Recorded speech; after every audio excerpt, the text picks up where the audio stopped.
एक छोटे से कस्बे में एक साधारण सा घर था। घर पुराना था, लेकिन उसके अंदर रहने वाले रिश्ते अभी नए थे। इसी घर में रहती थी सावित्री देवी, जुबान तेज लेकिन दिल बहुत नरम। और इसी घर में शादी होकर आई थी गुड्डी। चेहरे पर मुस्कान, आंखों में धैर्य और दिमाग में ऐसी समझ जो हर झगड़े को भी हंसी में बदल दे।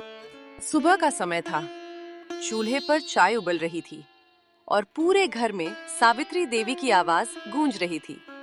सावित्री देवी बोली, ये चाय है या शरबत? मैं सास हूँ, कोई बच्चा नहीं। इतना समय लगता है क्या?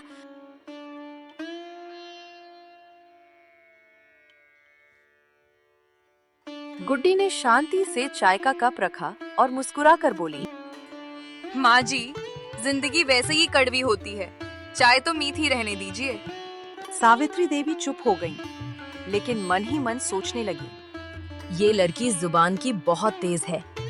आते ही जुबान चलाने लगी। तभी बीच में आ गया उनका बेटा मोहन, जो हर दिन की तरह माँ और पत्नी के बीच खामोशी की दीवार बनकर खड़ा था।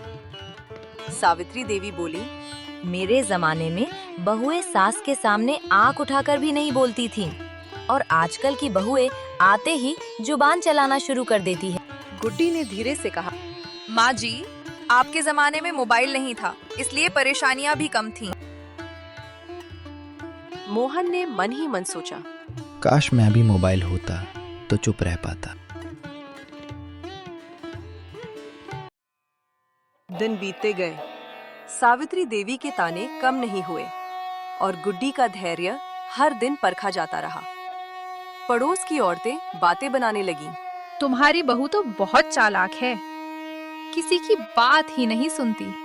सावित्री देवी गुस्से में बोली, चालाक नहीं, दिल की मालिक है और दिल का कोई इलाज नहीं होता। फिर एक दिन वक्त ने करवट ली। सावित्री देवी अचानक बीमार पड़ गई। जिस घर में उनकी आवाज सब पर हुक्म चलाती थी, वहां अब खामोशी थी। डॉक्टर ने कहा, इनका खास ख्याल रखना होगा। जितना हो सके इनको बेड रेस्ट करने दीजिए। बाकी मैंने कुछ दवाइयाँ लिखी है, वो आप मंगवा लेना। वो रात बहुत लंबी थी। गुड्डी पूरी रात जागती रही। कभी पानी, कभी दवा, कभी माथे पर हाथ। कमजोर आवाज में सावित्री देवी ने पूछा, अरे बहू, तू सोई क्यों नहीं? गुड्डी की आंखें भर आईं। आप सास नहीं है माँ जी, आप मेरी माँ हैं, और जब माँ जाग रही हो तो बेटी कैसे सो सकती है? ये वो पल था जब सावित्री देवी की आंखों से आंसू बह निकले। जिंदगी में पहली बार किसी ने उन्हें बोझ नहीं, अपना समझा था।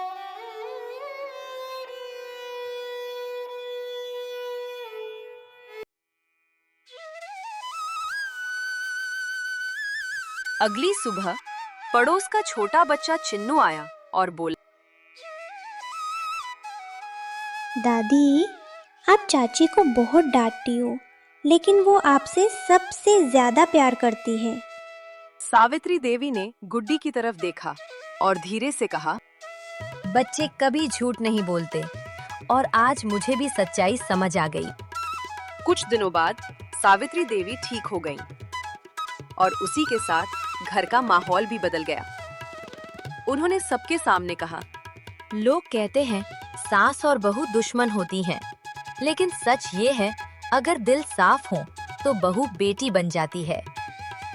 गुड्डी ने मुस्कुराकर कहा, और सास माँ से भी बढ़कर माँ बन जाती है। घर ईंटों से नहीं, व्यवहार से बनते हैं, और रिश्ते आवाज ऊंची करने से नहीं, समझदारी से चलते हैं।